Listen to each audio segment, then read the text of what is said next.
तो दोस्तों आज हम शुरू करने जा रहे हैं एक बहुत important course, anti money laundering and know your customer.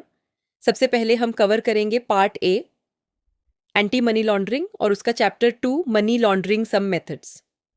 यह आईआईबीएफ के सिलेबस पर बेस्ड है और इसमें हमने बुक की हर एक लाइन को इतने सिंपल तरीके से एक्सप्लेन किया है कि सब कुछ एकदम क्लियर हो जाए। और एक बात, अगर आपको लगे कि बुक की कोई भी लाइन का एक्सप्लेनेशन हमारे कंटेंट में मिसिंग है तो प्रूफ के साथ डिस्क्रिप्शन बॉक्स में दी गई ईमेल आईडी पर मेल करें और इस कोर्स को फ्री में क्लेम करें। इस कोर्स को परचेज करने का लिंक भी आपको डिस्क्रिप्शन बॉक्स में मिल जाएगा। तो बिना देर किए चलते हैं, स्टार्ट करते हैं अब इस चैप्टर के ऑब्जेक्टिव्स से। पहला ऑब्जेक्टिव है मनी लॉन्ड्रिंग साइकिल को समझना, यानी यह जानना कि जब कोई इलीगल पैसे को लीगल बनाने की कोशिश करता है तो वह पूरा प्रोसेस किन किन स्टेजेस से गुजरता है। इसके साथ ही हम यह भी देखेंगे कि टेररिज्म फाइनेंसिंग किन किन अलग अलग तरीकों से की जाती है। दूसरा ऑब्जेक्टिव है ये समझना कि बैंकिंग प्रोडक्ट्स और सर्विसेज को मनी लॉन्ड्रर्स और टेररिस्ट किस तरह अपने मकसद के लिए मिसयूज कर सकते हैं। एक बैंकर के तौर पर यह जानना बहुत ज़रूरी है क्योंकि तभी हम इन्हें पहचान पाएंगे। और तीसरा ऑब्जेक्टिव है कुछ ऐसे सेंसिटिव एवेन्यूज़ को आइडेंटिफाई करना और उनकी की फीचर्स को समझना जो मनी लॉन्ड्रिंग और टेररिज्म फाइनेंसिंग के लिए कॉमनली यूज़ किए जाते हैं, यानी वो रास्ते जहाँ से ये इलीगल एक्टिविटीज़ सबसे ज़्यादा होती हैं। तो अब बात करते हैं मनी लॉन्ड्रिंग प्रोसेस की और सबसे पहले समझते हैं इसकी नेचर को। देखो, मनी लॉन्ड्रिंग एक वेरिड और कॉम्प्लेक्स प्रोसेस होती है, यानी यह हर केस में अलग अलग तरीके से होती है और इसकी लेयर्स काफ़ी उलझी हुई होती हैं। इसमें जो मेथड्स यूज़ किए जाते हैं वो कई चीज़ों पर निर्भर करते हैं, जैसे कि इलीगल फंड्स का ओरिजिन क्या है, उन्हें ऑब्टेन कैसे किया गया, क्वांटम ऑफ फंड्स कितना है यानी रकम कितनी बड़ी है, और ऑपरेशंस और पार्टिसिपेंट्स का जियोग्राफिक स्प्रेड कितना है, यानी यह काम कितने बड़े एरिया में और कितने लोगों के ज़रिए फैला हुआ है। इन्हीं फैक्टर्स को ध्यान में रखकर मनी लॉन्ड्रिंग के तरीके बनाए और अपनाए जाते हैं। अब एक बहुत ज़रूरी बात, मनी लॉन्ड्रिंग स्कीम्स में सोफिस्टिकेशन और कॉम्प्लेक्सिटी की कोई तय सीमा नहीं होती। जितना चालाक और काबिल क्रिमिनल होगा उतना ही उलझा हुआ तरीका होगा। बस क्रिमिनल्स की अपनी सोच और काबिलियत ही इसकी लिमिट है। और इस पूरी प्रोसेस में फाइनेंशियल इंस्टीट्यूशंस किसी भी स्टेज पर शामिल हो सकती हैं, शुरुआत में भी, बीच में भी और आखिर में भी। अब बात करते हैं बेसिक मनी लॉन्ड्रिंग साइकिल की। इलीगल अर्निंग्स अक्सर कैश के रूप में होती हैं, जैसे किडनैपिंग फॉर रैंसम से मिला पैसा, कॉन्ट्रैक्ट किलिंग से कमाया गया पैसा या ड्रग्स की अनलॉफुल सेल से आया पैसा। अब प्रॉब्लम यह है कि यह कैश डायरेक्टली यूज़ नहीं किया जा सकता क्योंकि इसका सोर्स इलीगल है, तो इसे लेजिटिमेट दिखाने के लिए इसे बैंकिंग सिस्टम में लाया जाता है। मनी लॉन्ड्रिंग के लिए बनी ट्रेडिशनल मेथड आमतौर पर 3 मेन स्टेज फॉलो करती है और ये स्टेज एक साथ भी हो सकती है। पहली स्टेज है प्लेसमेंट। इसमें इलीगल कैश को फिनेंशियल सिस्टम में इंट्रोड्यूस किया जाता है। सबसे कॉमन तरीका है इसे बैंक्स में डिपॉजिट करना। दूसरी स्टेज है लेयरिंग। लेयरिंग में कई फाइनेंशियल ट्रांजैक्शंस की एक चेन बनाई जाती है ताकि प्लेसमेंट स्टेज में डाले गए पैसे का असली सोर्स छिप जाए और उसे ट्रेस करना मुश्किल हो जाए। तीसरी और आखिरी स्टेज है इंटीग्रेशन। इसमें वो फंड्स जो कई अकाउंट से होकर कई बैंक से गुजर चुके हैं उन्हें एक जगह लाया जाता है और इस तरह प्रेजेंट किया जाता है जैसे वो बिल्कुल लेजिटिमेट हों। इन तीनों स्टेजेस के बाद वो पैसा पूरी तरह क्लीन दिखता है और फिर उसे लॉफुल इन्वेस्टमेंट्स में लगाया जा सकता है या हाई एंड लग्जरीज पर खर्च किया जा सकता है। तो ये पूरा साइकिल है, प्लेसमेंट से लेयरिंग और लेयरिंग से इंटीग्रेशन, जिसमें इलीगल पैसा धीरे धीरे बैंकिंग चैनल्स, ट्रांसफर्स और इन्वेस्टमेंट्स के जरिए लीगल पैसे जैसा बन जाता है। अब प्लेसमेंट स्टेज को थोड़ा डिटेल में समझते हैं। ये मनी लॉन्ड्रिंग साइकिल की सबसे पहली स्टेज है। इसमें इलीगल एक्टिविटीज से कमाए गए फंड्स को पहली बार लीगल फाइनेंशियल सिस्टम में लाया जाता है। ये आमतौर पर 2 तरीकों से होता है, या तो इस कैश को डोमेस्टिक फाइनेंशियल इंस्टीट्यूशंस में डिपॉजिट किया जाता है या फिर इस पैसे को बॉर्डर्स के पार स्मगल करके किसी सेफर जुरिस्डिक्शन की फॉरेन फाइनेंशियल इंस्टीट्यूशन में जमा किया जाता है। अब ये स्टेज इतनी आसान नहीं होती क्योंकि एक सर्टेन थ्रेशहोल्ड से ज़्यादा की कैश ट्रांजैक्शंस को रिपोर्ट करना ज़रूरी होता है, यानी अगर कोई एक बड़ी रकम जमा करे तो वो ऑटोमेटिकली नज़र में आ जाता है। तो इससे बचने के लिए लॉन्ड्रर्स क्या करते हैं, वो एक बड़ी ट्रांजैक्शन करने की बजाय कई सारे अलग अलग अकाउंट्स यूज़ करते हैं और उनमें बहुत सारी छोटी छोटी ट्रांजैक्शंस करते हैं ताकि कोई सिंगल ट्रांजैक्शन सस्पिशियस न लगे। और सिर्फ यही नहीं, ये लोग लगातार नए नए तरीके भी ढूंढते रहते हैं ताकि मॉनिटरिंग सिस्टम्स उन्हें डिटेक्ट न कर पाएं। अब बात करते हैं लेयरिंग की।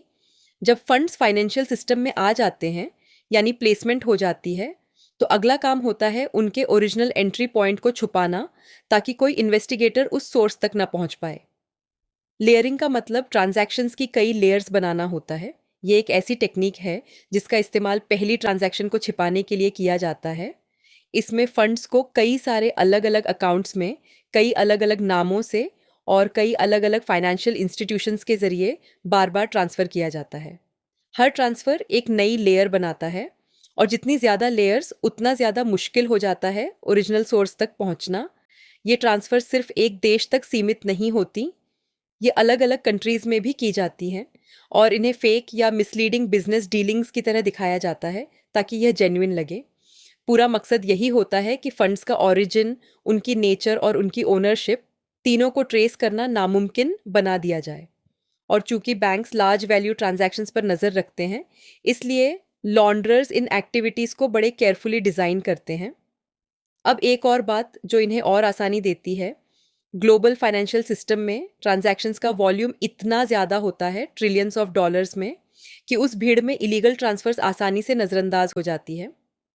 और इसके साथ साथ इंफॉर्मेशन टेक्नोलॉजी की एडवांसमेंट ने खासकर ऑनलाइन बैंकिंग के जरिए इलेक्ट्रॉनिकली फंड्स को तेज़ी से मूव करने की एबिलिटी ने लॉन्ड्रर्स का काम और भी आसान कर दिया है। अब बात करते हैं बेसिक मनी लॉन्ड्रिंग साइकिल की आखिरी स्टेज की, और वो है इंटीग्रेशन। ये वो स्टेज है जहां फंड्स को लेजिटिमेट चैनल्स में ले आया जाता है, यानी अब वो पैसा फाइनेंशियल सिस्टम में बिल्कुल लॉफुल मनी की तरह दिखता है। अब इन फंड्स को किस तरह यूज़ किया जाएगा, ये 3 चीज़ों पर निर्भर करता है। कितनी रकम है, लॉन्ड्रर की ज़रूरत क्या है और उस पैसे का मकसद क्या है। इस स्टेज पर फंड्स को अलग अलग लीगल इन्वेस्टमेंट ऑप्शंस में लगाया जाता है, जैसे stocks, commodities, futures, real estate या गोल्ड। और अगर मकसद लंबे समय के लिए फंड्स को डिप्लॉय करना हो तो उन्हें बिजनेस एक्टिविटीज़ में इन्वेस्ट किया जाता है, जैसे कंस्ट्रक्शन, रियल एस्टेट प्रोजेक्ट्स या फिल्म प्रोडक्शन। और जब ये हो जाता है तो प्रोसेस पूरी तरह कंप्लीट हो जाती है। वो पैसा जो कभी इलीगल था अब पूरी तरह लेजिटिमेट दिखता है। अब यह समझते हैं कि एक बैंकर के लिए इन स्टेजेस को जानना क्यों ज़रूरी है। जब हम मनी लॉन्ड्रिंग साइकिल की स्टेजेस को अच्छे से समझते हैं तो हम इलेजिटिमेट ट्रांजैक्शंस को आइडेंटिफाई करने के तरीके भी बेहतर डेवलप कर पाते हैं। बैंक्स आमतौर पर ऐसी ट्रांजैक्शंस हैंडल करती हैं जिनका एक जेन्युइन और लॉफुल पर्पस होता है। और जब बैंकर्स को अपने कस्टमर्स की और उनकी एक्टिविटीज़ की प्रॉपर नॉलेज होती है तो वो ये समझ पाते हैं कि किसी कस्टमर के लिए नॉर्मल ट्रांजैक्शन पैटर्न क्या होना चाहिए, और अगर कुछ अनयूजुअल या सस्पिशियस हो तो उसे पहचान पाते हैं। जब किसी कस्टमर की एक्चुअल ट्रांजैक्शन बिहेवियर को उनके प्रोफाइल के हिसाब से एक्सपेक्टेड बिहेवियर से कंपेयर किया जाता है तो इनकंसिस्टेंसी सामने आने लगती हैं, और यही काम बैंक्स अप्रोप्रिएट स्ट्रैटेजीज और कंट्रोल्स के जरिए करती है। अब स्टेजेस की बात करें तो प्लेसमेंट स्टेज में डिटेक्शन थोड़ा आसान होता है क्योंकि इसमें कैश ट्रांजैक्शंस होती हैं जो अनयूजुअल लग सकती हैं। लेयरिंग स्टेज में ट्रांजैक्शन पैटर्न्स और फंड्स की मूवमेंट को केयरफुली मॉनिटर करके सस्पिशियस बिहेवियर को पकड़ा जा सकता है। लेकिन इंटीग्रेशन स्टेज में यह काम बहुत मुश्किल हो जाता है क्योंकि इस पॉइंट पर फंड्स इतने लेयर से गुजर चुके होते हैं कि बैंक्स और फिनेंशियल इंस्टीट्यूशंस के लिए लेजिटिमेट और इलेजिटिमेट फंड्स में फ़र्क करना लगभग नामुमकिन हो जाता है। अब बात करते हैं टेररिज्म फाइनेंसिंग की, और सबसे पहले समझते हैं इसके फीचर्स को। टेररिज्म फाइनेंसिंग के 2 पहलू होते हैं। पहला पहलू है किसी स्पेसिफिक टेररिस्ट एक्ट को अंजाम देने के लिए जो फंड्स चाहिए होते हैं, जैसे पब्लिक प्लेसेस पर कोऑर्डिनेटेड अटैक्स। अब इन एक्टिविटीज़ के लिए ज़रूरी नहीं कि बहुत बड़ी रकम चाहिए हो, क्योंकि इनमें जो मेथड्स यूज़ होते हैं वो अक्सर इतने एक्सपेंसिव नहीं होते, लेकिन इनमें अलग अलग जगहों या देशों में बैठे लोग शामिल होते हैं, तो फंड्स को एक जगह से दूसरी जगह मूव करना ज़रूरी हो जाता है। दूसरा पहलू है वो ऑर्गेनाइज्ड ग्रुप्स जो इन एक्टिविटीज़ को चलाते हैं।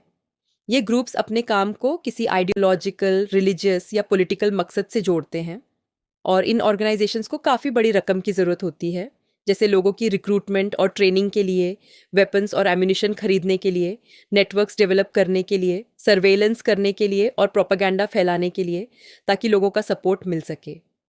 और एक बहुत ज़रूरी बात, ये ऑर्गेनाइजेशंस अक्सर छुपकर काम करती हैं, लेकिन बाहर से खुद को एक लेजिटिमेट एंटिटी की तरह दिखाती है, जैसे सोशल वेलफेयर, चैरिटेबल वर्क या हेल्थ केयर के काम में लगी कोई संस्था।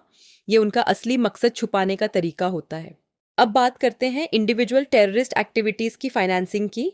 जो फंड्स किसी इंडिविजुअल टेररिस्ट एक्टिविटी के लिए इस्तेमाल होते हैं, वो जनरली बहुत छोटी रकम होती है। ये फंड्स अक्सर पर्सनल ट्रांसफर्स के रूप में एक जगह से दूसरी जगह भेजे जाते हैं, और यह पैसा कैश से भी आ सकता है या बैंक अकाउंट से भी। कई बार तो जो रिमिटर्स ये पैसा भेजते हैं और जो बेनिफिशियरीज इसे रिसीव करते हैं, उन्हें खुद पता नहीं होता कि ये किस मकसद के लिए जा रहा है। वो बस एक छोटे से कमीशन के लिए इस ट्रांजैक्शन में शामिल हो जाते हैं, और यही चीज़ इन्हें डिटेक्ट करना इतना मुश्किल बना देती है, क्योंकि अमाउंट्स इतने छोटे होते हैं कि वो आसानी से नज़रअंदाज हो जाते हैं। ऑल्दो इंडिविजुअल टेररिस्ट एक्ट्स को लार्ज क्वांटम ऑफ फंड्स की ज़रूरत नहीं होती, लेकिन सपोर्टिंग एक्टिविटीज़ जैसे कि ऑर्गेनाइजेशंस को इस्टेब्लिश करना, ऑपरेट करना और सस्टेन करना के लिए सिग्निफिकेंट फाइनेंशियल रिसोर्सेज की ज़रूरत होती है, ताकि टेररिस्ट ग्रुप्स इन एक्टिविटीज़ की फाइनेंशियल रिक्वायरमेंट्स को पूरा करने के लिए फंड्स और मटेरियल रिसोर्सेज इकट्ठा करने में काफ़ी टाइम और कंसिडरेबल एफर्ट्स स्पेंड करते हैं। इनमें से कई ऑर्गेनाइजेशंस कई देशों में फैली होती हैं, इसलिए इनकी फाइनेंशियल ट्रांजैक्शंस भी इंटरनेशनली एक्सटेंड होती हैं। बड़े टेररिस्ट ग्रुप्स को दुनिया के अलग अलग हिस्सों में बैठे सिंपथाइजर्स से फाइनेंशियल सपोर्ट मिलता है, चाहे वो इंडिविजुअल्स हों या ऑर्गेनाइजेशंस। और इसी वजह से इनकी फाइनेंशियल एक्टिविटीज़ कई बार किसी रेगुलर बिजनेस ऑर्गेनाइजेशन जैसी लगती हैं। इन ऑर्गेनाइजेशंस का पूरा फाइनेंसिंग प्रोसेस एक साइकिल की तरह काम करता है। पहले फंड्स रेज किए जाते हैं, फिर उन्हें एक जगह से दूसरी जगह ट्रांसफ़र किया जाता है, फिर उन्हें स्टोर किया जाता है, और आखिर में एक्टिविटीज़ को कैरी आउट करने के लिए यूज़ किया जाता है। ये फंड्स की एक कंटिन्यूअस मूवमेंट है। रेज, मूव, स्टोर और यूज़, यही है टेररिज्म फाइनेंसिंग का साइकिल। अब बात करते हैं कि टेररिस्ट को फाइनेंसिंग कहाँ कहाँ से मिलती है। पहला तरीका है स्टेट फाइनेंसिंग, यानी जब टेररिज्म को किसी स्टेट की तरफ से सपोर्ट मिलता है। ऐसे केसेस में अलग अलग ऑर्गेनाइजेशंस बनाई जाती हैं, जिन्हें स्टेट की तरफ से स्ट्रक्चर और फंडिंग दोनों मिलते हैं। इन्हें बाहर से आउटवर्डली डिस्टेंस्ड यानी स्टेट से अलग दिखाया जाता है, और अपनी एक्टिविटीज़ को लेजिटिमेट दिखाने के लिए ये अक्सर काफ़ी बड़े स्तर पर सोशल या चैरिटेबल एक्टिविटीज़ में शामिल रहती हैं। इनमें जो फंड्स इन्वॉल्व होते हैं वो जनरली बड़ी रकम होती है, और यह ग्रांट्स के रूप में दी जा सकती है या फिर डोनेशंस की एड में इनडायरेक्टली चैनल की जाती है। दूसरा तरीका है लेजिटिमेट मोड्स। इसमें फंड्स वो होते हैं जो डोनेशंस या कंट्रीब्यूशंस के रूप में आते हैं। ये इंडिविजुअल से भी आ सकते हैं, बिजनेसेस से भी, या चैरिटी फंड से भी, और इन्हें हमेशा किसी लॉफुल एक्टिविटी के नाम पर प्रेजेंट किया जाता है।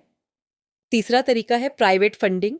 इसमें वो पैसा शामिल होता है जो क्रिमिनल एक्टिविटीज़ से कमाया जाता है, जैसे bank robberies, drug trade, kidnapping और एक्सटॉर्शन। ये सब बड़े फंड्स जनरेट करते हैं जो टेररिस्ट ऑपरेशंस को सपोर्ट करने के लिए यूज़ किए जाते हैं। अब ये समझते हैं कि एक बैंकर के लिए टेररिज्म फाइनेंसिंग के बारे में ये नॉलेज क्यों ज़रूरी है।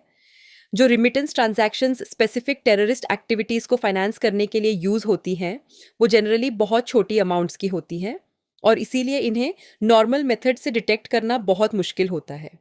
साथ ही यह भी एक चैलेंज है कि इन टेररिस्ट एक्टर्स के टेक्निक्स के बारे में बहुत लिमिटेड इन्फॉर्मेशन अवेलेबल होती है, लेकिन कुछ स्पेसिफिक लोकेशंस और सर्टेन टाइप्स ऑफ कस्टमर्स पर नज़र रखने से सस्पिशियस एक्टिविटीज़ को पहचाना जा सकता है।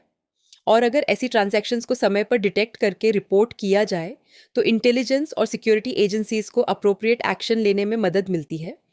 जब बात टेररिस्ट ऑर्गेनाइजेशंस की आती है, तो बैंक्स की तरफ से ड्यू डिलिजेंस और इफेक्टिव मॉनिटरिंग ऑफ ट्रांजैक्शंस बहुत वैल्यूबल इंफॉर्मेशन जनरेट कर सकती है। ये इन्फॉर्मेशन अथॉरिटीज़ को उन ऑर्गेनाइजेशंस को आइडेंटिफाई करने में मदद करती है जो सीक्रेटली टेररिस्ट एक्टिविटीज़ में इन्वॉल्व हैं। और सबसे ज़रूरी बात, बैंक्स को अपने कंट्रोल सिस्टम्स इतने मजबूत रखने होंगे कि वो किसी भी ऐसे इंडिविजुअल या ऑर्गेनाइजेशन से जुड़ने से बच सकें जो टेररिस्ट एक्टिविटीज़ में इन्वॉल्व हो, क्योंकि ऐसा कोई भी एसोसिएशन बैंक की रेपुटेशन को बहुत बुरी तरह नुकसान पहुंचा सकता है। अब बात करते हैं common sources of illegal money की, यानी वो टिपिकल सोर्सेज जहां से इलीगल पैसा आता है। पहला और सबसे जाना पहचाना सोर्स है ड्रग ट्रैफिकिंग, यानी ड्रग्स की इलीगल बाइंग और सेलिंग। सेकंड सोर्स है ऑर्गेनाइज्ड क्राइम्स, और इसमें कई तरह की एक्टिविटीज़ शामिल हैं, जैसे एक्सटॉर्शन, प्रोस्टिट्यूशन, लोन शार्किंग, यानी बहुत ऊंची इंटरेस्ट रेट्स पर इलीगली पैसा उधार देना, kidnapping, contract killings, gambling, protection money, adulteration, bank frauds और करप्शन। ये सब ऑर्गेनाइज तरीके से चलने वाली इलीगल एक्टिविटीज़ हैं जो बड़ी मात्रा में इलीगल पैसा जनरेट करती हैं। थर्ड सोर्स है स्लश फंड्स। ये वो फंड्स होते हैं जो बड़ी कॉरपोरेशंस सीक्रेटली रखती हैं। इनका इस्तेमाल ब्राइबरी के लिए या पॉलिटिकल पार्टीज और पॉलिटिशियंस को पेमेंट्स करने के लिए किया जाता है। फोर्थ सोर्स है आर्म्स की इलीगल इंटरनेशनल ट्रैफिकिंग, यानी हथियारों की देशों के बीच इलीगल बाइंग और सेलिंग। फिफ्थ सोर्स है ह्यूमन ट्रैफिकिंग, यानी लोगों को बॉर्डर्स के पार इलीगली ले जाना। ये भी इलीगल फंड्स का एक बड़ा जरिया है। और सिक्स्थ सोर्स है स्मगलिंग, यानी गुड्स को इलीगली एक जगह से दूसरी जगह ले जाना। ये भी इलीगल पैसा जनरेट करने का एक कॉमन तरीका है। अब बात करते हैं टैक्स इवेशन की। आजकल गवर्नमेंट्स का ध्यान टैक्स इवेशन पर काफ़ी बढ़ गया है, और इसकी एक बड़ी वजह यह है कि कई ऐसे केसेस सस्पिशियस ट्रांजैक्शंस की रिपोर्ट्स के जरिए सामने आए हैं। दरअसल जो तरीके लेजिटिमेट इनकम पर टैक्सेस बचाने के लिए यूज़ किए जाते हैं, वो काफ़ी हद तक उन्हीं तरीकों जैसे होते हैं जो इलीगल फंड्स को लॉन्डर करने में यूज़ होते हैं। इसीलिए दोनों के बीच एक गहरा कनेक्शन दिखता है। लेकिन एक जगह अभी भी अलग अलग राय है। अलग अलग देशों के बीच इस बात पर अभी तक कोई एक सोच नहीं बनी है कि टैक्स इवेशन को मनी लॉन्ड्रिंग के लिए प्रेडिकेट ऑफेंस माना जाए या नहीं। प्रेडिकेट ऑफेंस यानी वो क्राइम जो मनी लॉन्ड्रिंग से पहले होता है और उसी से इलीगल पैसा आता है। कुछ देश टैक्स इवेजन को इसी कैटेगरी में रखते हैं, तो कुछ देश इसे अलग मानते हैं। अब बात करते हैं उन मेथड्स और मोड्स की जो मनी लॉन्ड्रिंग और टेररिज्म फाइनेंसिंग के लिए यूज़ किए जाते हैं। London based joint money laundering steering group ने कई ऐसी टेक्निक्स आइडेंटिफाई की हैं जो दुनिया भर के मनी लॉन्ड्रर्स कॉमनली यूज़ करते हैं। और इन टेक्निक्स के अलावा भी कुछ और मेथड्स हैं जो आज के समय में मनी लॉन्ड्रिंग और टेररिज्म फाइनेंसिंग के लिए एक्टिवली यूज़ हो रहे हैं। इन सभी को हम आगे एक एक करके समझेंगे। अब बात करते हैं उन मेथड्स की जो नॉर्मल बैंकिंग सर्विसेज को यूज़ करके मनी लॉन्ड्रिंग के लिए अपनाए जाते हैं। इनमें से पहला मेथड है डिपॉजिट स्ट्रक्चरिंग, जिसे स्मर्फिंग भी कहते हैं। इस मेथड में कैश को फिनेंशियल सिस्टम में इस तरह इंट्रोड्यूस किया जाता है कि उसे छोटी छोटी अमाउंट्स में स्प्लिट किया जाता है और हर अमाउंट रिपोर्टिंग थ्रेशोल्ड से बिलो रखी जाती है। जैसे इंडिया में 10 लाख रुपए से ऊपर की ट्रांजैक्शंस रिपोर्टिंग के लिए एलिजिबल होती हैं, तो डिपॉजिट्स इस तरह की जाती हैं कि कोई भी सिंगल डिपॉजिट इस लिमिट को क्रॉस न करे।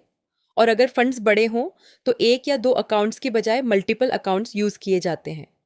इसी मेथड की एक और वेरिएशन भी होती है जिसमें डिपॉजिट्स मल्टीपल अलग अलग लोगों के जरिए की जाती है जो बाहर से एक दूसरे से बिल्कुल अनरिलेटेड लगते हैं। फिर वो फंड्स दूसरे अकाउंट्स में ट्रांसफ़र होते रहते हैं और मल्टीपल अकाउंट्स के बीच घूमते रहते हैं। और कई बार जब ये फंड्स किसी स्पेसिफिक लोकेशन या कंट्री तक पहुंचते हैं तो रिसिपिएंट अकाउंट से उन्हें तुरंत कैश में निकाल लिया जाता है। अगला मेथड है मल्टीपल टियर ऑफ अकाउंट्स। इसमें फंड्स को मल्टीपल लेयर्स ऑफ अकाउंट्स के जरिए मूव किया जाता है और हर स्टेज पर उन्हें छोटे छोटे पोर्शंस में स्प्लिट किया जाता है। जैसे जैसे ये स्प्लिटिंग मल्टीपल लेवल्स पर होती रहती है, एक ट्रायंगुलर स्ट्रक्चर बन जाता है जिसमें बेस पर बहुत बड़ी संख्या में अकाउंट्स होते हैं। और ये कॉम्प्लेक्स स्ट्रक्चर फंड्स के ओरिजिनल सोर्स को ट्रेस करना बेहद मुश्किल बना देती है। अगला मेथड है फनल अकाउंट्स। इसमें एक अकाउंट स्पेसिफिकली इस मकसद से खोला जाता है कि उसमें अलग अलग इंडिविजुअल्स से इलीगल मनी के मल्टीपल स्मॉल डिपॉजिट्स रिसीव किए जाएं, और ये डिपॉजिट्स जनरली ₹10 लाख जैसी रिपोर्टिंग लिमिट से बिलो रखी जाती है। फिर ये फंड्स जल्दी से विथड्रॉ कर लिए जाते हैं और अक्सर उन जगहों से जो डिपॉजिट्स वाली लोकेशन से काफ़ी दूर होती हैं। अगला मेथड है कॉन्ट्रा ट्रांजैक्शंस। अकाउंट्स में हैवी टर्नओवर दिखाने के लिए इसमें एक अकाउंट से दूसरे अकाउंट में पैसा ट्रांसफ़र किया जाता है और फिर उतनी ही रकम वापस ओरिजिनल अकाउंट में भेज दी जाती है। ये ट्रांजैक्शंस एक दिन में कई बार कई दिनों तक या महीनों तक रिपीट की जा सकती हैं ताकि अकाउंट में हाई एक्टिविटी का एक अपीयरेंस बने। इन ट्रांजैक्शंस का कोई जेन्युइन बिजनेस या इकोनॉमिक पर्पस नहीं होता, जिससे इनकी एक्चुअल इंटेंशन समझना मुश्किल हो जाता है। और अगला मेथड है bank drafts and similar instruments. इसमें कैश यूज़ करके बैंक ड्राफ्ट्स, मनी ऑर्डर्स और कैशियर्स चेक्स जैसे इंस्ट्रूमेंट्स खरीदे जाते हैं। ये इंस्ट्रूमेंट्स ट्रस्टेड फाइनेंशियल इंस्टीट्यूशंस के नाम से इश्यू होते हैं, जिससे फंड्स का ओरिजिन छुपाना और मनी ट्रेल को तोड़ना आसान हो जाता है। और इसी वजह से लॉ इन्फोर्समेंट अथॉरिटीज़ के लिए ऐसे फंड्स को ट्रैक करना और लीगली सीज करना बहुत मुश्किल हो जाता है। अगला मेथड है cash deposits followed by transfers. इसमें अकाउंट्स में बड़ी मात्रा में कैश डिपॉजिट की जाती है, अक्सर ऐसे इंडिविजुअल्स के जरिए जो ड्रग ट्रैफिकिंग में इन्वॉल्व होते हैं या जिन्होंने यह फंड्स किसी दूसरे कंट्री से मूव किए होते हैं। ये डिपॉजिट्स फिर क्विकली किसी दूसरे जुरिस्डिक्शन, जो कंट्री क्राइम कमिट हुई थी वही ओरिजिनल कंट्री हो भी सकती है और नहीं भी हो सकती, में ट्रांसफ़र कर दी जाती हैं, कभी कभी अब्रॉड भी। और यह सब लेजिटिमेट बिजनेस ट्रांजैक्शंस का अपीयरेंस देकर किया जाता है। इस पूरे प्रोसेस से फंड्स के डिटेक्ट या सीज होने के चांसेस काफ़ी कम हो जाते हैं। अगला मेथड है कनेक्टेड अकाउंट्स। इसमें अकाउंट्स रिलेटिव्स, एसोसिएट्स या ऐसे इंडिविजुअल्स के नाम पर खोले जाते हैं जो एक्चुअल ओनर की तरफ से काम करते हैं। इन्हें बेनामी अकाउंट्स कहा जाता है। इसके अलावा लॉयर्स जैसे प्रोफेशनल्स को भी इन अकाउंट्स को ओपन और ऑपरेट करने के लिए यूज़ किया जाता है, ताकि फंड्स के एक्चुअल ओनर की आइडेंटिटी छुपी रहे। इस अप्रोच में शेल कंपनीज का भी इस्तेमाल होता है, जो आमतौर पर फॉरेन या ऑफशोर लोकेशंस में इनकॉर्पोरेशन एजेंट्स के जरिए सेटअप की जाती है। और ये सब मल्टीपल लेयर्स ऑफ ट्रांजैक्शंस और मल्टीपल अकाउंट्स के साथ मिलाकर किया जाता है, ताकि फंड्स का ट्रू सोर्स और ऑनरशिप और भी ज़्यादा छुपा रहे। अगला मेथड है फ्रंट कंपनीज। इसमें ऐसे बिजनेसेस यूज़ किए जाते हैं जिनमें गुड्स या सर्विसेज की हाई ट्रांजैक्शन वॉल्यूम्स होती हैं, खासकर जहां कैश ट्रांजैक्शन ज़्यादा होती हैं। इन लेजिटिमेट बिजनेस डीलिंग्स के साथ इलीगल फंड्स को ब्लेंड कर दिया जाता है। बैंक्स, कैसीनोज और ब्रोकरेज फर्म्स भी इस पर्पस के लिए यूज़ किए जा सकते हैं। और क्योंकि स्ट्रिक्ट आइडेंटिफिकेशन नॉर्म्स की वजह से फॉल्स आइडेंटिटीज़ पर अकाउंट्स खोलना मुश्किल होता है, इसलिए क्रिमिनल्स पहले से एग्जिस्टिंग बिजनेसेस को फ्रंट के तौर पर यूज़ करना प्रिफर करते हैं। अगला मेथड है लेजिटिमेट अकाउंट्स।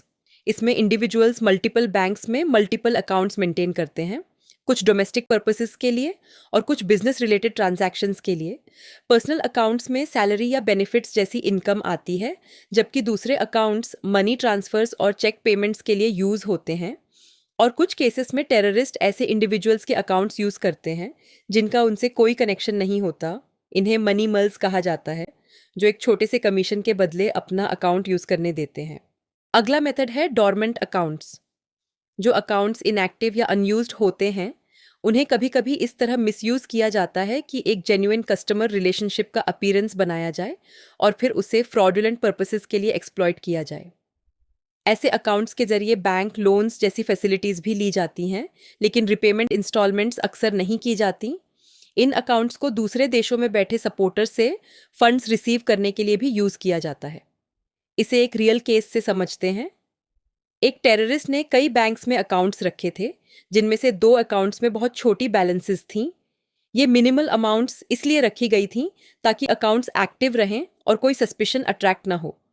फिर एक प्लान्ड टाइम पर उस अकाउंट में फंड्स ट्रांसफ़र किए गए, टेररिस्ट एक्टिविटीज़ के लिए मटेरियल्स खरीदने के पर्पस से। और फिर उस पूरी बैलेंस को एटीएम से डेली कैश विथड्रॉवल्स के जरिए धीरे धीरे निकाला गया। ये प्रोसेस लगभग 2 महीने तक चलती रही, जब तक पूरा बैलेंस एग्जॉस्ट नहीं हो गया। यही केस बताता है कि डॉर्मेंट अकाउंट्स इस तरह के मिसयूज़ के लिए इतने अट्रैक्टिव क्यों होते हैं। अगला मेथड है वायर ट्रांसफर्स। फंड्स को बैंक्स या स्पेशलाइज्ड ट्रांसफर सर्विस प्रोवाइडर्स के जरिए ट्रांसफ़र किया जा सकता है। लॉ इन्फोर्समेंट के एक्सपीरियंस से यह पता चला है कि जिन आउटलेट्स पर स्ट्रॉन्ग मॉनिटरिंग होती है, जैसे वीडियो कैमरास, उन्हें कम यूज़ किया जाता है। इसके बजाय छोटे लोकली ऑपरेटेड या फ्रेंचाइज्ड यूनिट्स को प्रिफर किया जाता है, क्योंकि वहाँ मॉनिटरिंग कंपैरेटिवली कम होती है। इन ट्रांसफ़र फैसिलिटीज़ का यूज़ इस बात पर भी निर्भर करता है कि फ़ंड सेंड और रिसीव करना कितना आसान है। जो सर्विसेज मिनिमल डॉक्यूमेंटेशन मांगती हैं और सिर्फ सिंपल वेरिफिकेशन पर रिलाई करती हैं, जैसे पैसा रिलीज़ करने से पहले एक प्री डिसाइडेड क्वेश्चन और आंसर, वो सर्विसेज मनी लॉन्ड्रर्स के लिए स्पेशली अट्रैक्टिव होती हैं। अब बात करते हैं स्पेशल टाइप्स ऑफ अकाउंट्स की जो मनी लॉन्ड्रिंग के लिए यूज़ किए जाते हैं। पहला है collection accounts. Collection accounts commonly different ethnic groups द्वारा अपने होम कंट्रीज़ में पैसा भेजने के लिए यूज़ किए जाते हैं। इसमें कई इंडिविजुअल्स एक ही अकाउंट में छोटी छोटी अमाउंट्स डिपॉजिट करते हैं और फिर वो पूरी कलेक्टेड अमाउंट एक सिंगल ट्रांजैक्शन में अब्रॉड ट्रांसफ़र कर दी जाती है। कुछ केसेस में एक फॉरेन अकाउंट में ओरिजिनेटिंग कंट्री के कई अनरिलेटेड या अनकनेक्टेड अकाउंट से फंड्स रिसीव होते हैं। ये प्रैक्टिस फॉरेन इमिग्रेंट्स और लेबरर्स के लिए बिल्कुल लेजिटिमेट है, लेकिन इसी को क्रिमिनल ग्रुप्स मिसयूज करके इलीगल फंड्स पहुंचाते हैं। अगला है पेबल थ्रू अकाउंट्स। यह अकाउंट्स फॉरेन बैंक्स या कंपनीज किसी लोकल फाइनेंशियल इंस्टीट्यूशन के साथ मेंटेन करती हैं। इसमें होता यह है कि फॉरेन एंटिटी के कस्टमर्स, जो आमतौर पर कंट्री के बाहर बैठे इंडिविजुअल्स या बिजनेसेस होते हैं, उन सबके डिपॉजिट्स और चेक्स को लोकल बैंक में एक सिंगल अकाउंट के जरिए प्रोसेस किया जाता है। इन फॉरेन कस्टमर्स को सब अकाउंट होल्डर्स की तरह साइनिंग अथॉरिटी दी जाती है, जिससे वो रेगुलर इंटरनेशनल बैंकिंग ट्रांजैक्शंस कर सकते हैं। अब यहाँ प्रॉब्लम ये आती है कि जो बैंक्स ये अकाउंट्स प्रोवाइड करती हैं, उनके लिए इन अकाउंट्स को यूज़ करने वाले कस्टमर्स के बारे में प्रॉपर इन्फॉर्मेशन लेना और उन्हें आइडेंटिफाई करना बहुत मुश्किल हो जाता है, और इसी वजह से केवाईसी पॉलिसीज़ और रिक्वायरमेंट्स को फॉलो करने में और सस्पिशियस ट्रांजैक्शंस को इफ़ेक्टिवली रिपोर्ट करने में बड़ी चैलेंज आती है। अब बात करते हैं क्रॉस बॉर्डर ट्रेड और लोन्स के जरिए होने वाली मनी लॉन्ड्रिंग की। पहला मेथड है बैक टू बैक लोन्स। इस मेथड को कैश स्मगलिंग के लिए भी यूज़ किया जाता है। इसमें होता यह है कि इलीगल फंड्स को पहले किसी दूसरे कंट्री में मूव किया जाता है और फिर उन्हीं फंड्स को सिक्योरिटी या गारंटी के तौर पर रखकर वहाँ की किसी बैंक से लोन लिया जाता है। यह लोन फिर वापस ओरिजिनल कंट्री में ट्रांसफ़र कर दिया जाता है। इस तरह वो पैसा एक लीजिटिमेट लोन की तरह दिखता है और कुछ केसेस में इससे टैक्स बेनिफिट्स भी मिल सकते हैं। अगला मेथड है इंटरनेशनल ट्रेड और trade finance. International trade in goods और सर्विसेज को मनी लॉन्ड्रिंग के लिए दो तरह से मिसयूज़ किया जा सकता है। या तो इसे एक कवर की तरह यूज़ करके या फिर डायरेक्टली लॉन्ड्रिंग मैकेनिज्म की तरह। ये होता है गुड्स की एक्चुअल वैल्यू को ट्रांजैक्शन वैल्यू से अलग दिखाकर, यानी क्वांटिटी, क्वालिटी या डिस्क्रिप्शन को मैनिपुलेट करके। इस तरह लेजिटिमेट ट्रेड की एड में एक्स्ट्रा फंड्स एक कंट्री से दूसरे कंट्री में ट्रांसफ़र किए जाते हैं। जो एक्स्ट्रा अमाउंट इस मैनिपुलेशन से बनती है उसे इन्वॉल्व्ड पार्टीज आपस में अलग से सेटल करती हैं। कुछ केसेस में एक ट्रेडर ऐसे गुड्स के लिए बहुत ऊंची प्राइस पे इलीगल एक्टिविटी से जनरेटेड फंड्स करता है, जिनकी एक्चुअली कोई रियल वैल्यू नहीं होती, और बाद में उन्हें या तो फेंक दिया जाता है या बहुत कम प्राइस पर बेच दिया जाता है।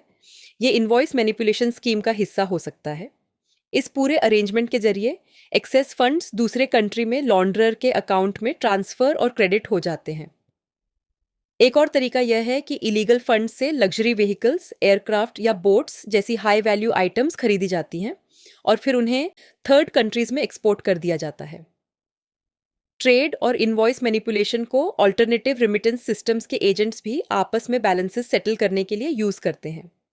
इनके लिए डायरेक्ट मनी ट्रांसफर्स की बजाय ट्रेड ट्रांजैक्शंस में इन्वॉल्व होना आसान होता है, और जेन्युइननेस का अपीयरेंस देने के लिए ये स्टैंडर्ड ट्रेड फाइनेंस सर्विसेज का भी यूज़ करते हैं। अब बात करते हैं उन एंटिटीज़ की जो लैक्स जुरिस्डिक्शंस में ऑपरेट करती हैं, यानी वो जगहें जहां रूल्स और रेगुलेशंस काफ़ी ढीले होते हैं। पहला है ऑफशोर बैंक्स। कुछ फाइनेंशियल सेंटर्स ऐसे होते हैं जहां रेगुलेटरी कंट्रोल्स बहुत कम होते हैं, साथ में टैक्स बेनिफिट्स भी मिलते हैं और सीक्रेसी प्रोटेक्शन भी। इन्हीं कंडीशंस की वजह से ऐसी जगहों के कई बैंक्स कम चेक्स के साथ फंड्स एक्सेप्ट कर लेते हैं और इससे मनी लॉन्ड्रिंग एक्टिविटीज़ को बढ़ावा मिलता है। ऐसे प्रोमिनेंट सेंटर्स के एग्जाम्पल्स हैं सिंगापुर, हांगकांग, बहामस, बहरीन, केमन आइलैंड्स और स्विट्ज़रलैंड। इन बैंक्स में जो फंड्स डिपॉजिट होते हैं वो दो तरह से आ सकते हैं। या तो वो कैश जो इलीगली बॉर्डर्स के पार मूव की गई हो, या फिर वो ट्रांसफ़र्स जो लेजिटिमेट बिजनेस ट्रांजैक्शंस की तरह दिखाई जाती हैं। और ये ट्रांसफ़र्स अक्सर ऐसी एंटिटीज़ के अकाउंट्स के ज़रिए रूट की जाती हैं जो स्पेसिफिकली मनी लॉन्ड्रिंग के पर्पज़ से बनाई गई होती हैं। अगला है शेल कंपनीज़। शेल कंपनी वो कंपनी होती है जो बेसिकली सिर्फ नाम की होती है। इसमें कोई जेन्युइन बिजनेस एक्टिविटी नहीं होती। ये सिर्फ पेपर पर एग्जिस्ट करती है, और अगर फिजिकली एग्जिस्ट भी करे तो कोई रियल मैन्युफैक्चरिंग या एक्चुअल बिजनेस नहीं होता। ये शेल बैंक और कंपनी फेक इनवॉइसेस और फाइनेंशियल रिकॉर्ड्स बनाकर लेजिटिमेट ऑपरेशंस का इंप्रेशन देती हैं। शेल बैंक्स फाइनेंशियल डीलिंग्स भी करती हैं, जैसे इलीगल फंड से खरीदे गए एसेट्स पर लोन्स लेना और लेजिटिमेट दिखने के लिए टैक्सेस भी पे करना। इसी तरह शेल बैंक्स भी होते हैं जो देखने में रियल बैंक्स जैसे लगते हैं, लेकिन एक्चुअली कोई रियल बैंकिंग फंक्शंस परफॉर्म नहीं करते। ये सब एंटिटीज़ मनी लॉन्ड्रिंग के लिए एक आसान रास्ता बन जाती है। ये एंटिटीज़ फंड्स के बेनिफिशियल ओनर को छुपाने में मदद करती हैं और इनके रिकॉर्ड्स तक अथॉरिटीज़ की पहुंच बहुत मुश्किल होती है, खासकर जब ये ऑफशोर प्रोफेशनल्स द्वारा मेंटेन किए जाते हैं, जो कॉन्फिडेंशियलिटी इंश्योर करते हैं या अनोनिमस पर्सन्स के नाम पर ऑपरेट करते हैं। ऐसी कंपनीज को इनिशियल और प्लेसमेंट स्टेज में कैश डिपॉजिट्स रिसीव करने के लिए यूज़ किया जा सकता है, जो बाद में अब्रॉड ट्रांसफ़र की जाती हैं, या फिर फाइनल और इंटीग्रेशन स्टेज में रियल एस्टेट जैसे एसेट्स में इन्वेस्ट करने के लिए।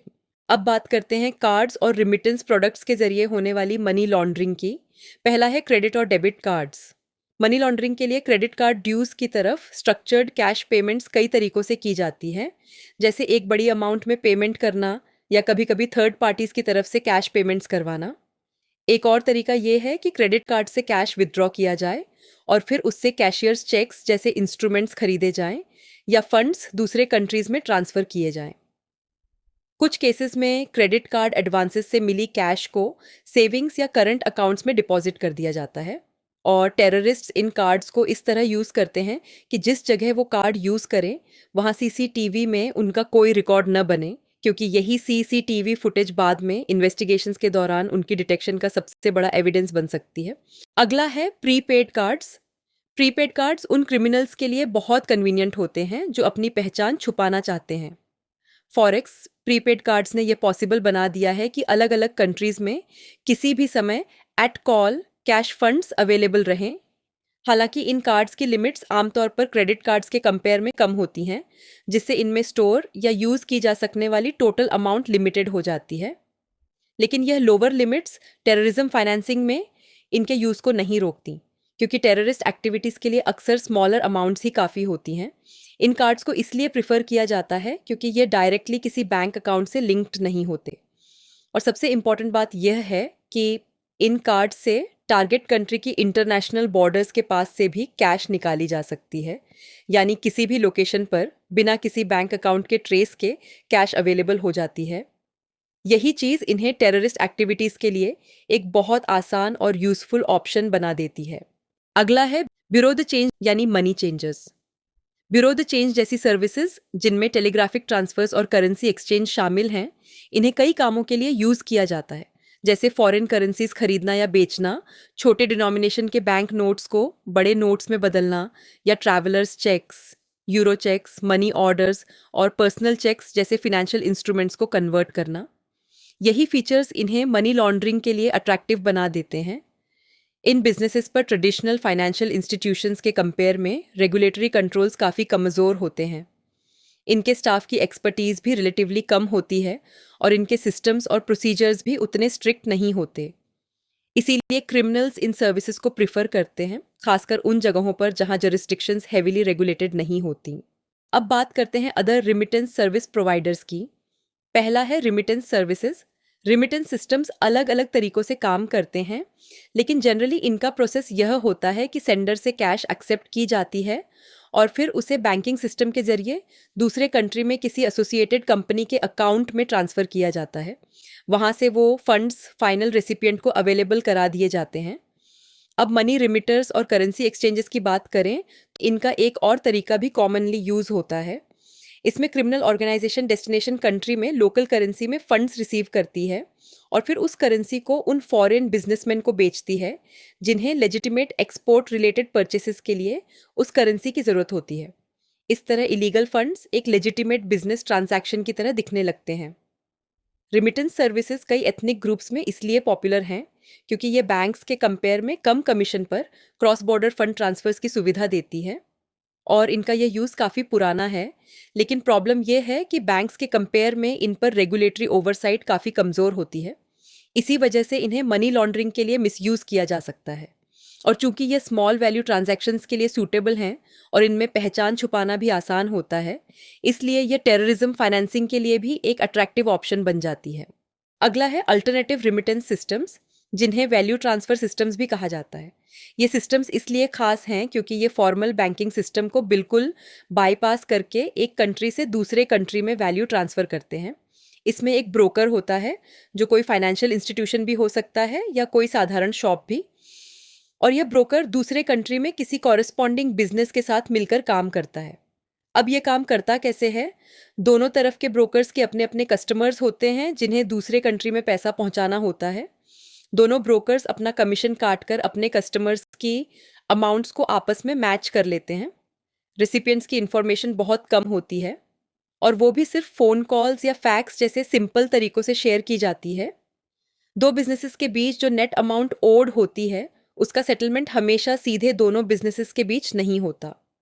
कभी कभी एक पार्टी दूसरी पार्टी की तरफ से किसी थर्ड पार्टी को पेमेंट कर देती है या फंड्स किसी और लोकेशन पर दूसरी पार्टी के बेनिफिट के लिए डिपॉजिट कर दिए जाते हैं। सबसे इंपॉर्टेंट बात यह है कि इन ट्रांजैक्शंस में बॉर्डर्स के पार एक्चुअली कैश की कोई फिजिकल मूवमेंट नहीं होती, कोई फॉर्मल वेरिफिकेशन नहीं, कोई प्रॉपर रिकॉर्ड कीपिंग नहीं। ट्रांसफर्स कुरियर्स, लेटर्स या फैक्स के जरिए कोडेड डिटेल्स पास करके होते हैं और टेलीफोन पर कॉन्फर्मेशन होती है। आइडेंटिफाइबल नंबर्स वाले डॉक्यूमेंट्स इन ट्रांसफर्स को फैसिलिटेट करने के लिए यूज़ किए जाते हैं और क्योंकि ये सिस्टम्स कोई क्लियर ऑडिट ट्रेल नहीं छोड़ते, लॉन्ड्रर्स के लिए अनडिटेक्टेड रहना बहुत आसान हो जाता है। फंड्स की सीजर का खतरा भी नहीं रहता। यही वजह है कि यह मेथड टेररिस्ट के लिए भी उतना ही यूज़फुल है। फंड्स को सीक्रेटली मूव करने का इससे बेहतर तरीका उनके लिए कोई नहीं। अगला है हवाला सिस्टम। हवाला सिस्टम एक ऑल्टरनेटिव रेमिटेंस सिस्टम है जो गवर्नमेंट रेगुलेशन के बाहर काम करता है। इसमें प्रॉपर डॉक्यूमेंटेशन के बिना डिपॉजिट्स, विथड्रॉवल्स और ट्रांसफर्स होते हैं। ये पूरा सिस्टम ट्रस्ट पर बेस्ड है। कोई फॉर्मल रिकॉर्ड्स नहीं, कोई ऑफिशियल पेपर वर्क नहीं। इसमें होता यह है कि फंड्स एक नेटवर्क ऑफ हवाला ब्रोकर्स के जरिए मूव होते हैं। एक व्यक्ति अपने शहर के हवाला ब्रोकर को पैसा देता है और वो पैसा किसी दूसरे शहर या दूसरे कंट्री में रिसिपिएंट तक पहुंचाया जाता है। सेंडर के शहर का ब्रोकर रिसिपिएंट के शहर के ब्रोकर से कांटेक्ट करता है और उसे फंड्स रिलीज करने का इंस्ट्रक्शन देता है। बस इतना ही। कोई पेपर ट्रेल नहीं, कोई डॉक्यूमेंटेशन नहीं। ये सिस्टम साउथ एशिया के कई हिस्सों में कॉमनली यूज़ होता है और क्योंकि इसमें पहचान छुपाना बहुत आसान होता है, ये इलीगल फंड्स ट्रांसफ़र करने के लिए, जिसमें टेररिस्ट एक्टिविटीज़ के लिए यूज़ होने वाले फंड्स भी शामिल हैं, एक बहुत कन्वीनियंट तरीका बन जाता है। अब बात करते हैं थर्ड पार्टी प्रोडक्ट्स और न्यू टेक्नोलॉजी के जरिए होने वाली मनी लॉन्ड्रिंग की। पहला है insurance policies. General insurance policies money laundering के लिए एक अट्रैक्टिव एवेन्यू होती हैं। इन्हें इस तरह मिसयूज़ किया जाता है, किसी हाई वैल्यू एसेट की इंश्योरेंस करवाई जाती है और उसका एक बड़ा प्रीमियम बैंक ट्रांसफ़र के ज़रिए पे किया जाता है। फिर उस पॉलिसी को जल्दी कैंसिल कर दिया जाता है और रिफ़ंड किसी दूसरे बैंक में, अक्सर किसी दूसरे कंट्री में भेजने की रिक्वेस्ट की जाती है। इस तरह इलीगल पैसा एक लेजिटिमेट इंश्योरेंस रिफ़ंड की तरह दिखने लगता है। अगला है emerging technologies. Internet based banking services का यूज़ आज काफ़ी बढ़ गया है और ये सर्विसेज कई तरह की फैसिलिटीज़ ऑफर करती हैं, जैसे सेविंग्स और deposit accounts, cheque accounts, electronic fund transfers और ऑनलाइन स्टॉक ब्रोकिंग सर्विसेज। लेकिन इन प्लेटफॉर्म्स में जो चीज़ मनी लॉन्ड्रर्स को सबसे ज़्यादा अट्रैक्ट करती है वो है डायरेक्ट पर्सनल इंटरेक्शन का ना होना। यानी कोई फेस टू फेस आइडेंटिफिकेशन नहीं, कोई फिजिकल वेरिफिकेशन नहीं। इसके साथ साथ क्रेडिट और फाइनेंशियल इंस्टीट्यूशंस अब इलेक्ट्रॉनिक मनी भी प्रोवाइड करती हैं, कार्ड बेस्ड डिजिटल वॉलेट्स के जरिए। रेगुलेशंस की वजह से इनमें स्टोर की जा सकने वाली अमाउंट लिमिटेड होती है, लेकिन इन्हें कैश से खरीदा जा सकता है। फिर उनसे एसेट्स खरीदे जा सकते हैं, ऑलबीट मॉडेस्ट वाले, और बाद में चेक के जरिए रिफंड भी लिया जा सकता है। यानी इलीगल कैश पहले डिजिटल वॉलेट में जाती है, फिर किसी एसेट में लगती है और आखिर में एक लेजिटिमेट चेक रिफंड की तरह बाहर आती है। यही मनी लॉन्ड्रिंग के प्लेसमेंट स्टेज के लिए एक स्ट्रक्चर्ड और आसान रास्ता बन जाता है। अब बात करते हैं साइबर क्राइम और क्रिप्टो करेंसी की, और पहले समझते हैं साइबर क्राइम को। टेक्नोलॉजी का यूज़ फाइनेंशियल और कमर्शियल एक्टिविटीज़ में जितना बढ़ा है, उतना ही साइबर क्रिमिनल्स के लिए अपॉर्चुनिटीज़ भी बढ़ी हैं। फिनटेक डेवलपमेंट्स ने मनी लॉन्ड्रिंग की ट्रेडिशनल पहली स्टेज को ही बदल दिया है। जहां पहले फिजिकल कैश से शुरुआत होती थी, अब cyber crimes directly financial system के अंदर ही इलीगल फंड्स जनरेट कर देते हैं और फिर ये फंड्स बहुत तेज़ी से अलग अलग स्टेजेस से गुजरते हुए फाइनल यूज़, इंटीग्रेशन या डिप्लॉयमेंट तक पहुंच जाते हैं। ये सिर्फ बड़े क्राइम्स तक सीमित नहीं है। स्मॉल स्केल फ्रॉड्स जैसे फिशिंग या विशिंग, जिनमें कुछ हज़ार या कुछ लाख रुपए की ठगी होती है, वो भी इसी कैटेगरी में आते हैं। और दूसरी तरफ बड़े बड़े साइबर इंसिडेंट्स भी हैं जिनमें बहुत बड़ी रकम इन्वॉल्व होती है, जैसे सेंट्रल बैंक ऑफ बांग्लादेश पर हुआ अटैक। यानी स्केल चाहे छोटी हो या बड़ी, साइबर क्राइम मनी लॉन्ड्रिंग का एक तेज़ और डेंजरस तरीका बन चुका है। अब बात करते हैं क्रिप्टो करेंसी की। क्रिप्टो करेंसीज बहुत तेज़ी से ग्रो कर रही हैं और इन्होंने सिर्फ स्पेकुलेटिव इन्वेस्टर्स और ट्रेडर्स को ही नहीं बल्कि क्रिमिनल्स को भी अट्रैक्ट किया है। इनकी फीचर्स इन्हें इलीगल ट्रेड और मनी लॉन्ड्रिंग के लिए कन्वीनियंट बनाती हैं। यही वजह है कि साइबर क्रिमिनल्स का इनका यूज़ लगातार बढ़ता जा रहा है। एफआईयू की कोशिशों से ऐसे केसेस भी सामने आए हैं जहां वर्चुअल एसेट्स को फ्रॉडुलेंट एक्टिविटीज़ के लिए मिसयूज़ किया गया, जिसमें स्विफ्ट रिलेटेड फ्रॉड्स और बिजनेस ईमेल कॉम्प्रोमाइज स्कीम्स जैसे सोफिस्टिकेटेड ऑपरेशंस भी शामिल हैं। अब नंबर्स की बात करें तो फरवरी 2022 के आखिरी तक क्रिप्टो करेंसीज की संख्या बढ़कर 10,397 हो गई थी, जबकि 2013 में सिर्फ कुछ ही कॉइन्स थे। ये ग्रोथ कितनी तेज़ है ये इसी से समझा जा सकता है। लेकिन इतनी बड़ी संख्या के बावजूद टॉप 20 क्रिप्टो करेंसीज ही पूरे क्रिप्टो मार्केट की लगभग 90% वैल्यू अकाउंट करती है। इनमें सबसे बड़ा शेयर बिटकॉइन का है। बिटकॉइन के अलावा बाकी सभी क्रिप्टो करेंसीज को ऑल्ट कॉइन्स कहा जाता है। इसके साथ साथ टोकन्स और नॉन फंजिबल टोकन्स यानी एनएफटी भी होते हैं। एनएफटी एक यूनिक डिजिटल एसेट होता है जिसे डुप्लीकेट नहीं किया जा सकता और यह किसी आर्ट, म्यूजिक या किसी भी डिजिटल आइटम की ओनरशिप रिप्रेजेंट करता है। रॉयटर्स के अनुसार 2021 में क्रिप्टो करेंसी से रिलेटेड क्राइम्स वैल्यू के हिसाब से रिकॉर्ड लेवल पर पहुंच गए। इलीगल अकाउंट्स ने लगभग $14 बिलियन की डिजिटल करेंसीज रिसीव की, जो 2020 के $7.8 बिलियन के कंपेयर में लगभग 79% की बड़ी बढ़ोतरी थी। अब बात करते हैं कुछ ऐसे सेंसिटिव एवेन्यूज की जो मनी लॉन्ड्रिंग और टेररिज्म फाइनेंसिंग के लिए कॉमनली यूज किए जाते हैं। और सबसे पहले बात करते हैं गोल्ड और डायमंड मार्केट्स की। गोल्ड और डायमंड मार्केट्स में कुछ क्लियर डिफरेंसेस हैं। गोल्ड की वैल्यू उसके वेट के हिसाब से काफ़ी हाई होती है और इसका मार्केट हमेशा कंटिन्यूअस और एक्टिव रहता है, यानी कभी रुकता नहीं। साथ ही गोल्ड की प्योरिटी वेरीफाई करना भी आसान होता है और ऐसे मार्क्स को आसानी से समझा जा सकता है और ये क्लियरली देखने के लिए अवेलेबल भी होते हैं। यही वजह है कि इसे एक स्टैंडर्डाइज्ड और रिलायबल एसेट माना जाता है। दूसरी तरफ डायमंड्स का कोई ऐसा स्टैंडर्डाइज्ड मार्केट नहीं होता। एक इंडिविजुअल डायमंड की वैल्यू उसी वेट के गोल्ड से कहीं ज़्यादा हो सकती है, लेकिन प्रॉब्लम यह है कि हर ट्रांजैक्शन के लिए एक सूटेबल बायर ढूंढना ज़रूरी होता है। यानी डायमंड बेचना उतना आसान नहीं जितना गोल्ड बेचना। इसके अलावा डायमंड्स की वैल्यूएशन गोल्ड के कंपेयर में बहुत ज़्यादा कॉम्प्लिकेटेड होती है। इसके लिए स्पेशलाइज्ड नॉलेज और एक्सपर्टीज चाहिए होती है और प्रॉपर वैल्यूएशन के बाद भी इसकी कोई गारंटी नहीं होती कि उस स्पेसिफिक स्टोन के लिए कोई सूटेबल बायर मिलेगा या नहीं।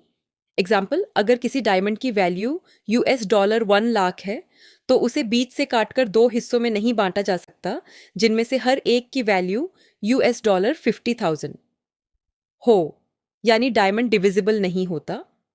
अब गोल्ड मार्केट को थोड़ा और डिटेल में समझते हैं। गोल्ड मनी लॉन्ड्रर्स के लिए इसीलिए अट्रैक्टिव होता है क्योंकि इसकी इंट्रिंसिक वैल्यू बहुत हाई होती है, यानी गोल्ड की अपनी एक नेचुरल वर्थ होती है जो हमेशा बनी रहती है। साथ ही ये इजीली कन्वर्टेबल होता है और इसे ट्रांसफ़र करने में पहचान छुपाने की पॉसिबिलिटी भी होती है। गोल्ड से रिलेटेड ज़्यादातर laundering schemes drug trafficking, corruption, organised crime और इलीगल ट्रेड इन गुड्स और मर्चेंडाइज से जुड़ी होती हैं। कभी कभी गोल्ड खुद ही क्राइम का प्रोसीड होता है जिसे लॉन्डर करना होता है, जैसे चोरी किया हुआ गोल्ड या फॉल्स इनवॉइसिंग मेथड्स के जरिए स्मगल किया गया गोल्ड। कुछ सोसाइटीज़ में गोल्ड का कल्चरल या रिलीजियस महत्व इतना ज़्यादा होता है कि इसके इंपोर्ट्स बहुत हाई होते हैं और यही हाई इंपोर्ट वॉल्यूम स्मगलिंग के लिए अपॉर्चुनिटीज़ बना देता है। और क्योंकि गोल्ड की वैल्यू बहुत हाई होती है इसीलिए क्रिमिनल्स इसे इस तरह यूज़ करते हैं कि छोटी छोटी ट्रांजैक्शंस में बड़ी रकम मूव हो जाए, जिससे मनी लॉन्ड्रिंग ऑपरेशंस आसानी से नज़रों से छुपी रहे। अब बात करते हैं डायमंड मार्केट की। डायमंड्स की इलीगल ट्रेडिंग कुछ स्पेसिफिक रीजन्स में बहुत सिग्निफिकेंट रोल प्ले करती है और ऐसा माना जाता है कि कुछ टेररिस्ट ग्रुप्स इन्हीं रीजन्स के डायमंड्स को अपनी एक्टिविटीज़ फाइनेंस करने के लिए यूज़ करते हैं। डायमंड्स इसलिए मिसयूज़ के लिए अट्रैक्टिव होते हैं क्योंकि इन्हें छुपाना और ट्रांसपोर्ट करना बहुत आसान होता है और कुछ स्टोन्स की वैल्यू उनके वेट के कंपेयर में इतनी ज़्यादा होती है कि क्रिमिनल्स के लिए यह प्रॉफिट के लिहाज से बेहद फ़ायदेमंद होते हैं। गोल्ड की तरह ही सबसे सिंपल तरीका यह है कि क्रिमिनल प्रोसीड्स से डायरेक्टली डायमंड्स खरीद लिए जाएं। इसके अलावा और भी कॉमनली यूज्ड टाइपोलॉजीज हैं, जैसे डायमंड ट्रेड को रिटेल फॉरेन एक्सचेंज ट्रांजैक्शंस में यूज़ करना, कैसीनो चिप्स खरीदना, फेक या मैनिपुलेटेड इनवॉइसेस बनाना और डायमंड ट्रेडिंग बिजनेसेस के अकाउंट्स में लेजिटिमेट इनकम के साथ इलीगल फंड्स को मिक्स कर देना यानी कोमिंगलिंग करना। अब बात करते हैं पॉलिटिकली एक्सपोज्ड पर्सन्स और करप्शन की। किसी देश को चलाने वाले लोग यानी पॉलिटिशियंस और सीनियर गवर्नमेंट ऑफिशियल्स का करप्शन में इन्वॉल्व होना और इलीगल वेल्थ जनरेट करना अब कोई रेयर बात नहीं रही। हाल के कुछ सालों में कई प्रोमिनेंट केसेस सामने आए हैं जहां करप्ट पॉलिटिशियंस और दूसरे बड़े लोगों ने सिग्निफिकेंट क्रिमिनल प्रोसीड्स को लॉन्डर किया, और यह केसेस न सिर्फ डिटेक्ट हुए बल्कि इन पर इन्वेस्टिगेशंस भी हुई।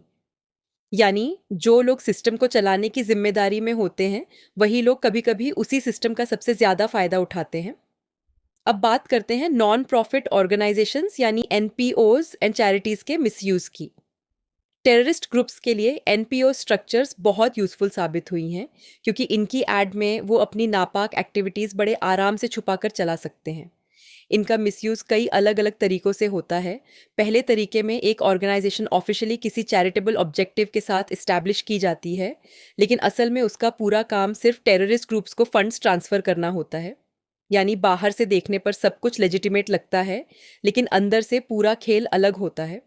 दूसरे तरीके में एक जेन्युइन ह्यूमैनिटेरियन या चैरिटेबल एनपीओ में टेररिस्ट्स या उनके सपोर्टर्स घुस जाते हैं, और यह सब डोनर्स, स्टाफ मेंबर्स या मैनेजमेंट की जानकारी के बिना होता है।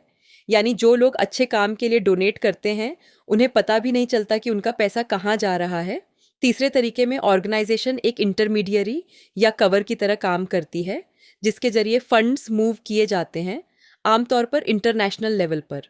और कुछ सिचुएशंस में एनपीओज का रोल सिर्फ फंडिंग तक सीमित नहीं रहता, ये टेररिस्ट्स की मूवमेंट और लॉजिस्टिकल सपोर्ट तक भी एक्सटेंड हो जाता है।